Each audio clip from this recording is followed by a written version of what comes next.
வணக்கம் and welcome to last bench Tamil podcast. இது Valluvar MBA series. இன்னைக்கு நம்ம பார்க்குற குறள், தோன்றின் புகழோடு தோன்றுக அஃதிலார், தோன்றலின் தோன்றாமை நன்று. இந்த குறள் அர்த்தம் நம்மள பெரும்பாலானோருக்கு தெரியும். எந்த ஒரு செயலையும் செய்யும்போது அதை திறம்பட செய்யணும், அதாவது புகழ் உண்டாகுமாறு செய்யணும். அப்படி இல்லைன்னா அதை செய்யாமல் இருப்பதே மேல். புகழோடு தோன்றுக, அந்த செயலில் நீங்கள் தான் சிறந்தவர்னு சொல்லும்படியாக செய்யணும். ஆர்வம் இல்லாமலும் ஏதாவது ஆதாயம் பணமாவோ வேறு ஏதோ கிடைக்கும்னு ஒரு செயலை ஈடுபாடு இல்லாமல் கவனம் இல்லாமல் செய்யாதீங்க.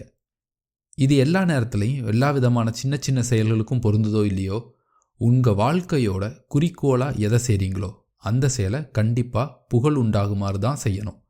இப்படி தான் செய்த எல்லாவற்றிலும் புகழ் உண்டாகுமாறு செஞ்ச ஒருத்தரை பற்றி இன்னைக்கு பார்ப்போம். அவர் வேற யாரும் இல்லை, நம்ம APJ அப்துல் கலாம் ஐயா தான்.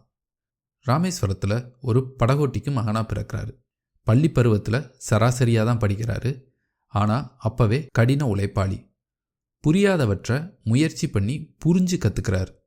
தான் செய்கிற செயலில் தன்னை முழுமையாக ஈடுபடுத்திக்கிறார். புரியலை மனப்பாடம் பண்ணிடுவோன்னு அவர் என்றைக்குமே பண்ணதில்லை. கஷ்டப்பட்டாவது அதை புரிஞ்சுக்கிறார். கலாம் முதல்ல ஒரு போர் விமானி ஆகணும்னு ஆசைப்படுறார். அதுக்காக நுழைவுத் தேர்வும் எழுதுகிறார். 8 காலி பணியிடங்கள் உள்ளப்ப அவர் 9வது இடத்தை தான் பிடிக்க முடிஞ்சுது. அதனால் அவருக்கு அந்த பணி கிடைக்கல. இதுக்காக அவர் வருத்தப்பட்டாலும் சோர்ந்து போகலை. இன்னும் உறுதியாக முயற்சி பண்ணி விஞ்ஞானி ஆகிறார். அவர் விஞ்ஞானியாக இருந்தப்ப பல ஆராய்ச்சிகளில் முன்னணியில் இருக்கார். முதல்ல செயற்கைக்கோள் திட்டத்தில் பங்கெடுத்து வெற்றிகரமாக செஞ்சு முடிக்கிறாரு. அடுத்து ஏவுகணை திட்டம், அதுலேயும் மிக பெரும் வெற்றி. அடுத்து அணு ஆயுத திட்டம். இந்தியாவே அவரை புகழ்ந்துச்சு. மொத்த உலக நாடுகளும் இதை பார்த்து அசந்து போகிறாங்க. இந்தியாவால் அணு ஆயுதம் தயாரிக்க முடியுமாங்கிறது வல்லரசுகளுக்கு அதிசயமாக இருந்துச்சு. அதுவும் தங்களுக்கு தெரியாமலேயே வெற்றிகரமாக செஞ்சு முடிச்சு சோதனையும் செஞ்சது அவங்களுக்கு அதிர்ச்சியை கொடுத்துச்சு. இப்படி தான் வேலை செஞ்ச ஒவ்வொரு திட்டத்திலையும் தனி முத்திரை பதிக்கிறார். தனக்கு பிடிச்ச வேலை கிடைக்கல, அதனால் எதையும் செய்ய மாட்டேன்னு சொல்லாமல் தான் செய்கிறது எந்த வேலையாக இருந்தாலும் அதை சிறப்பாக மட்டுமே செய்வேன்னு செஞ்சார்.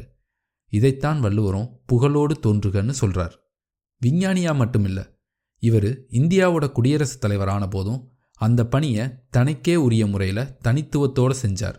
அவரை எல்லாரும் மக்கள் ஜனாதிபதினு சொன்னாங்க. நீங்கள் செய்கிறது எதுவாக வேணும்னாலும் இருக்கலாம், ஆனால் அதை உங்களால் முடிஞ்சதுலேயே எவ்வளவு சிறப்பாக திறம்பட செய்ய முடியுமோ அவ்வளவு சிறப்பாக செய்யுங்க. வெற்றிக்கான முக்கியமான வழி இது. புகழ் தானாக உங்களை தேடி வரும்.